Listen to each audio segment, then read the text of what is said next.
തെരഞ്ഞെടുപ്പ് അടുത്ത് വരികയാണല്ലോ. ജനാധിപത്യ പ്രക്രിയയിൽ വളരെ പരമപ്രധാനമായ ഒരു സന്ദർഭമാണ് തെരഞ്ഞെടുപ്പിൻ്റേത്. ഈ തെരഞ്ഞെടുപ്പുമായിട്ട് ചില കാര്യങ്ങൾ ഒന്ന് ആലോചിക്കാമെന്ന് വിചാരിക്കുകയാണ്. അത് രാഷ്ട്രീയപരമായ ഒരു വിവേചനത്തോടെ കാണേണ്ട കാര്യങ്ങളൊന്നുമല്ല. പൊതുവിൽ ജനാധിപത്യ പ്രക്രിയക്കകത്ത് സംഭവിച്ചുകൊണ്ടിരിക്കുന്ന ചില അപജയങ്ങൾ. അതിലൊന്ന്, തെരഞ്ഞെടുപ്പിന് തന്ത്രം പയറ്റാൻ ഒരു സുനിൽ കനകോലു കേരളത്തിലേക്ക് വരുന്നു. അദ്ദേഹം വന്നിട്ട് നാളേറെയായി, അദ്ദേഹത്തെ നമുക്ക് അറിഞ്ഞുകൂടാ.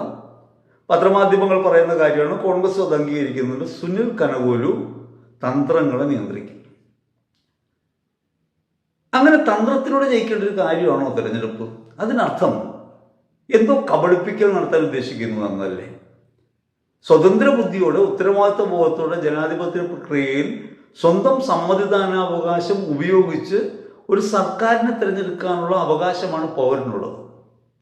അങ്ങനെ പൗരന് നൽകപ്പെട്ട ഈ അവകാശം ആരെങ്കിലും എന്തെങ്കിലും തന്ത്രം ഉപയോഗിച്ച് തട്ടിയെടുക്കുന്നു എന്ന് വന്നാൽ അത് ജനാധിപത്യ വിരുദ്ധമാണ്, ജനാധിപത്യത്തിനെതിരായ പ്രവൃത്തിയാണ്.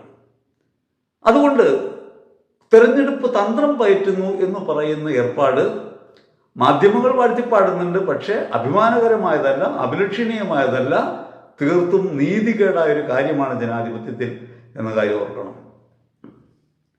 ഈ തന്ത്രത്തിൽ പലരും കുടുങ്ങിപ്പോകാം. അങ്ങനെ തന്ത്രം മൂലം കബളിപ്പിച്ച് അധികാരം നേടാമെന്ന വ്യാമോഹത്തിലാണ് കോൺഗ്രസ്. ഇനി സുനിൽ കനകോലുവിനെ കോൺഗ്രസ് ഇങ്ങനെ പ്രൊമോട്ട് ചെയ്യുമ്പോൾ ഓർക്കേണ്ട ഒരു കാര്യം, സുനിൽ കനകോലു മോദിയെ ഇന്ത്യയിൽ അധികാരത്തിലെത്തിച്ച ആളാണ്. കോൺഗ്രസിനെ ഇന്ത്യയിൽ നിന്ന് തുടച്ചു നീക്കുന്നതിൻ്റെ പ്രാരംഭ പടികൾ ചവിട്ടിക്കയറാൻ മോദിക്ക് കരുത്ത് പകർന്നു കൊടുത്ത ഒരു തന്ത്രജ്ഞൻ കേരളത്തിൽ വന്ന് കോൺഗ്രസിനോടൊപ്പം നിന്ന് പയറ്റുന്നത് കോൺഗ്രസിനെതിരായ തന്ത്രം തന്നെയാണോ? കോൺഗ്രസിനെ തുടച്ചു മാറ്റുക എന്ന പഴയ ദൗത്യത്തിൻ്റെ തുടർച്ചയാണോ കോൺഗ്രസിലുള്ള അദ്ദേഹത്തിൻ്റെ പ്രവേശനം എന്ന കാര്യം കോൺഗ്രസ്സുകാരും ചിന്തിക്കണം.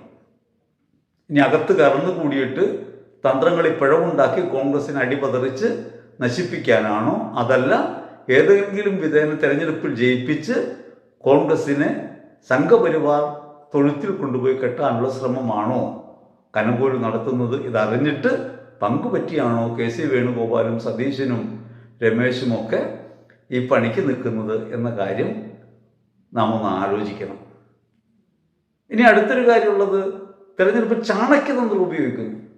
അമിത്ഷായുടെ ചാണക്യതന്ത്രം, ഓപ്പറേഷൻ ലോട്ടസ്, രാഷ്ട്രീയ കുതിരക്കച്ചവടം എന്ന നെറികെട്ട ഏർപ്പാടിന് പത്രമാധ്യമങ്ങൾ കനിഞ്ഞു നൽകിയ ഓമന പേരാണ് ഓപ്പറേഷൻ ലോട്ടസ്, ചാണക്യബുദ്ധി. ഇത് ചാണക്യബുദ്ധി